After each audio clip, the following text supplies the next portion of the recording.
Sas condizioni de su tempus a sopra de sa Sardegna videne chelu nuilu attrettoso su manzanu, a su zero chelu nuilu chin precipitazione attrettoso, pintasa a carattere di rovesciu o de temporale isolato, a cominciare da sa banda nord-occidentale.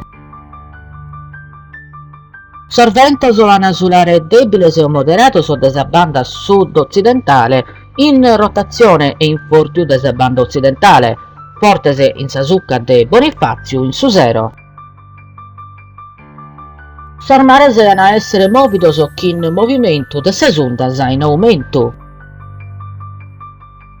Sas temperaturas minimas sono previstas sena muder de rilievo o in aumento leggero, Casteddu 17, Tattari 14, Nuggoro 3, Aristanis 6. Sas temperaturas massimas sono previstas sena muder de rilievo o in aumento leggero, Casteddu e Tattari 28, Nuggoro e Aristanis 27.